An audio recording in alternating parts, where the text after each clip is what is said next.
हरे कृष्णा। आप सभी भक्तजनों का स्वागत है आज के सत्र में। सत्र का शुभारंभ हम पहले जगत गुरु श्रीला प्रभुपाद जी की आज की कोट के साथ करेंगे। आज है 7 में। कोट आप लोगों के सामने है। आप लोग चाहें तो म्यूट रहते हो माता जी के साथ पढ़ सकते हैं या फिर सुन सकते हैं। हरे कृष्ण माता जी, पंचांग प्रणाम। हरे कृष्ण माता जी, पंचांग प्रणाम। हरे कृष्णा सभी भक्तों को पंचांग प्रणाम। श्रीला प्रभुपाद की जय। 7 मई। प्रत्येक पशु अपूर्ण है, किंतु मनुष्य रूपी पशु पूर्ण बन सकता है यदि वह चाहे तो। यह अत्यंत महत्वपूर्ण जीवन है। आप भगवान के समान पूर्ण नहीं बन सकते, परंतु लगभग लगभग। पर्थ, 7 मई 1975। श्रीला प्रभुपाद की जय। हरे कृष्ण माता जी। हरे कृष्ण माता जी, धन्यवाद। श्रीमद् भगवत गीता यथारूप की जय। अध्याय 10, श्लोक संख्या 42। अथवा बहुनैतेन किं ज्ञातेन तवार्जुन विष्टभ्याहमह विष्टभ्याहमिदं कृत्स्नम् एकांशेन स्थितो जगत्।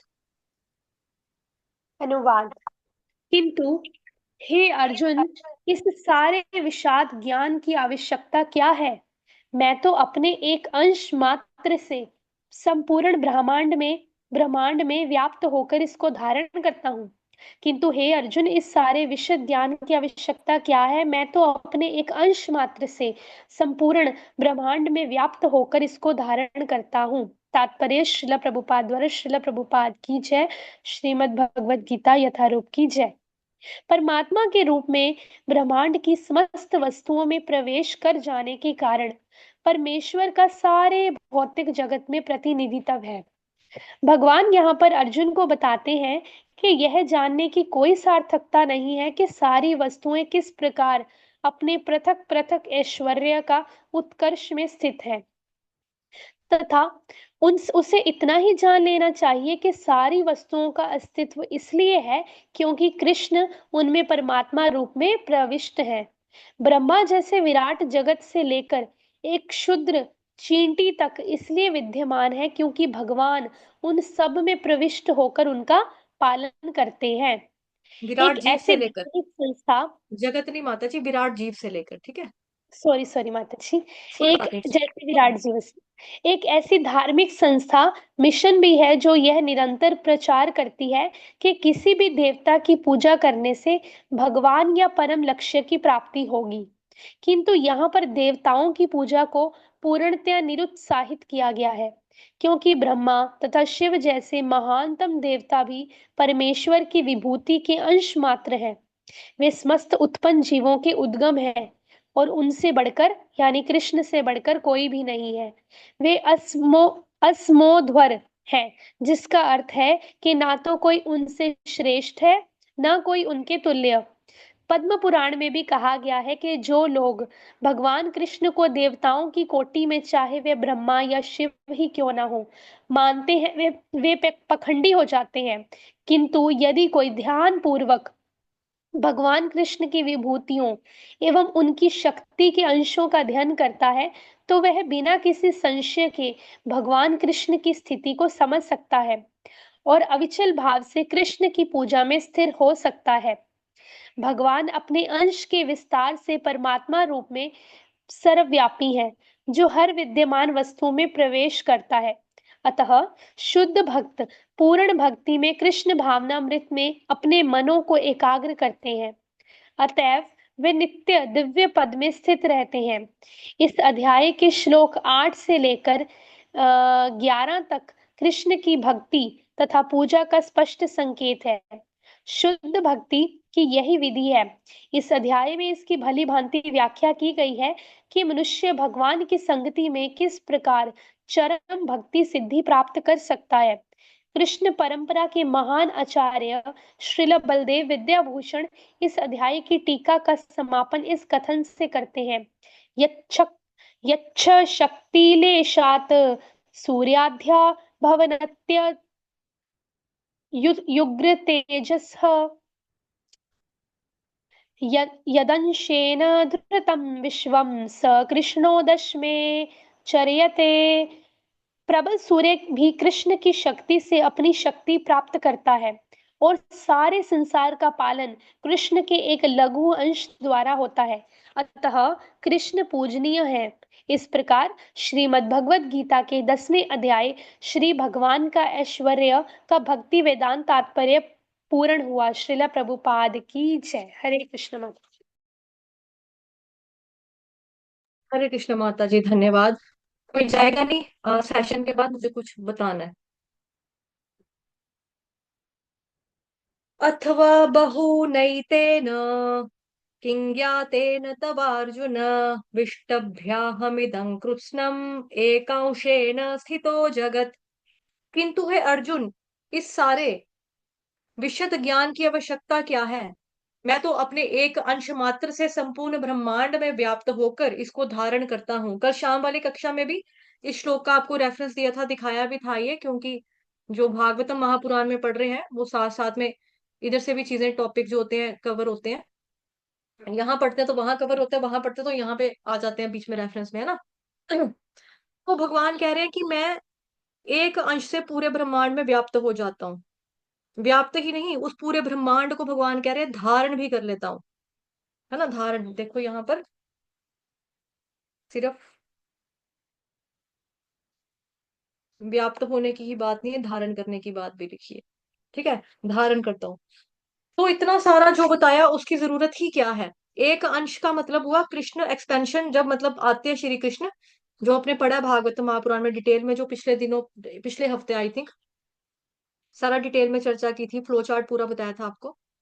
तो जब कृष्ण आते हैं तो कृष्ण से फिर बलराम जी आते हैं, और उन बलराम जी से चार और एक्सपेंशन आती हैं, और उन चार एक्सपेंशन के बाद और चार विस्तार आते हैं, और उस संकर्षण से ही फिर क्या आते हैं? महाविष्णु।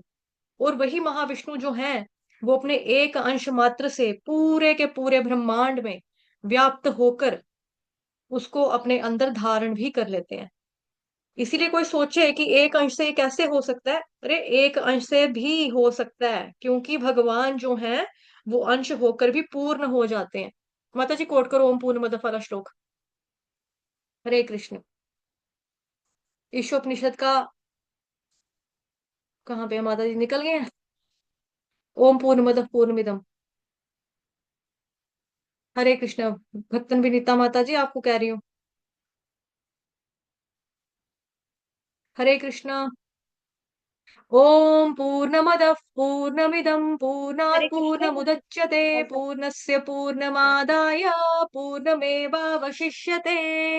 ओम शांति शांति शांति। ओम पूर्णमदः, क्योंकि 1 + 1 = 1 और 1 - 1 = तब भी 1, इसको कहते हैं वैदिक गणित। ये अध्यात्म का मैथमेटिक्स है, अध्यात्म का गणित है, जिसमें भगवान अपने एक अंश की बात कर रहे हैं। वो एक अंश अंश नहीं, वो पूर्ण है। और वो एक अंश जिससे भगवान कह रहे हैं कि मैं व्याप्त भी होता हूँ और मैं इन सबको अपने अंदर धारण भी करता हूँ। इसीलिए भगवान से श्रेष्ठ कोई भी नहीं हो सकता, वो भगवान के बराबर भी कोई नहीं हो सकता। इसको भी भागवत महापुराण के पहले कैंटो के पहले चैप्टर के पहले नंबर के श्लोक में आपने पढ़ा है। असमऊर्ध्वम। असमऊर्ध्वम का मतलब क्या है? यहाँ पे भी प्रभुपाद जी ने बताया, असमऊर्ध्वम का मतलब होता है जिसके बराबर ना तो कोई दूसरा हो, और ना ही उससे बेटर या उससे श्रेष्ठ कोई हो, बेस्ट भी कोई नहीं है। यहाँ पे पढ़ा था ना भी माता जी ने समूर्ध्वम, ये पढ़ा है, ये भी लिखा है यहाँ पे। भगवान कृष्ण क्या है? वे असमूर्ध्वम है, जिसका अर्थ है ना तो कोई उनसे श्रेष्ठ है ना ही कोई उनके बराबर है। तो असमूर्ध्वम का मतलब देखो ना, अस, सम, सम, सम का मतलब क्या हुआ? बराबर। और अ का मतलब क्या हुआ? उसका उल्टा, उसका अपोजिट, उसका अपोजिट हुआ, है ना। तो जो उसका अपोजिट हो गया तो असम, यानी कि जिसके समान कोई भी दूसरा नहीं है। असमता, जिसके बराबर कोई दूसरा है ही नहीं। म ऊर्ध्वम, ऊर्ध्वम दूसरा क्या होता है? ऊर्ध्वम। ऊर्ध्व किसको बोलते हैं? हमारे तिलक का नाम भी क्या है? ऊर्ध्व पुंड्र, यानी कि ऊपर को जाने वाला तिलक। हमारा तिलक ऊपर को जा रहा है ना, माथे से ऊपर ऊपर जा रहा है सीधा। तो ऊर्ध्व का मतलब हुआ ऊपर, यानी कि भगवान से ऊपर भी कोई नहीं है, उनसे श्रेष्ठ कोई नहीं है। तो शब्द में ही पूरा का पूरा भावार्थ जो है, मतलब मीनिंग इसका समझिए इसको। असम ऊर्ध्वम। असम, असम का मतलब कोई उनसे बराबर नहीं है, किसी के समान। कृष्ण भगवान किसी के समान नहीं है, वो अलग है। म ऊर्ध्वम, ऊर्ध्व ऊपर, उनसे ऊपर यानी कि उनसे कोई श्रेष्ठ नहीं है ना। तो भागवतम महापुराण का पहले कैंटो का पहले चैप्टर का पहले नंबर का जो श्लोक है, उसके तात्पर्य में भी हमने ये पढ़ा था, ऑब्जेक्टिव भी डाला था, पोल भी आप लोगों ने दिए थे। और यहाँ भी प्रभुपाद जी ने तात्पर्य में लिखा कि भगवान के बराबर कोई नहीं है, और उनसे श्रेष्ठ कहाँ से आ जाएगा, जब बराबर ही कोई नहीं है तो तुलना ही नहीं, कोई कंपेयर ही नहीं कर सकता, बराबर ही नहीं है तो उनसे ऊपर तो ऑब्वियसली कोई हो भी नहीं सकता ना। इसीलिए भगवान यहाँ पर अपनी विभूतियों को बता रहे हैं, जिससे जो सामान्य जन है, जो कृष्ण को देखने की अभिलाषा करते हैं, अगर बहुत प्यास लग रही है, बहुत प्यास लग रही है, तो प्यास के कारण उसको जल दे दिया जाए, और जल के अंदर जो स्वाद है, कहा जाए कि यही स्वाद भगवान है ना। जैसा भगवान कहते हैं जल में पानी का स्वाद मैं हूं, तो सूर्य का प्रकाश हमारे पास आ रहा है, वो प्रकाश किसी को दिखाया जाए, और जब हम खुद भी सूरज को देखें तो बोले यही सूर्य, यही भगवान है। एक वृक्ष के रूप में पीपल को दिखाया जाए और कहा जाए कि ये भगवान है, तो समझना चाहिए कि हाँ ये भगवान है। चारों वेदों को उठाकर के लाया जाए और कहा जाए कि इसमें जो साम वेद है वो भगवान है, जो पांडवों में पांडव हैं, पांडवों में जो अर्जुन है वो भगवान कृष्ण की विभूति है, और जितने भी देवी देवता हैं, जितने भी देव हैं, उसमें देव ऋषि नारद को कहा गया कि भाई मैं ये हूँ, जिससे साधारण लोग समझ सकते हैं कि भाई भगवान कृष्ण है कौन। तो टोटल 82 विभूतियों का, ऐश्वर्यों का वर्णन भगवान ने यहाँ पर किया इस अध्याय में। 7 चैप्टर में भी भगवान ने विभूतियों का वर्णन किया, 9 चैप्टर में भी विभूतियों का वर्णन किया, 10th में भी किया, आगे आकर हम 15th में भी पढ़ेंगे। तो पूरी श्रीमद् भगवत गीता में लगभग भगवान ने 100 से ऊपर विभूतियों का वर्णन कर दिया, और भगवान कह रहे हैं कि ये तो अभी हिंट मात्र है, ये तो खाली संकेत मात्र है। और भगवान कह रहे हैं इतने ज्ञान की आवश्यकता भी क्या है, कल हमने पढ़ा था ना, भगवान कह रहे हैं तो हिंट है सिर्फ, ये देखो स्फुलिंग मात्र है, स्फुलिंग मात्र है, तो छोटा सा है, मतलब कि ये तो मतलब अग्नि में चिंगारी के बराबर है, इतना छोटू सा ही बताया मैंने आपको, पूरा तो बताया ही नहीं है, ये तो हिंट ही है अभी। इससे पहले वाले श्लोक में भी शायद पढ़ा था।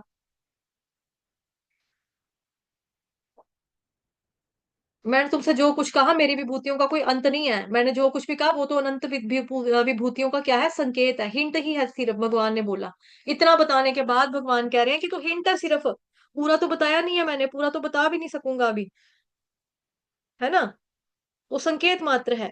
अगर किसी में थोड़ी सी भी जिज्ञासा है भगवान कृष्ण को देखने की, तो हम उसको भगवान की विभूतियों के माध्यम से दर्शन करवा सकते हैं, थोड़ा सा दर्शन करा सकते हैं। जो भी श्रेष्ठ लोग हैं या जो श्रेष्ठ वस्तु है उसमें जो गुण दिखाई दे रहा है वो कृष्ण की विभूति है।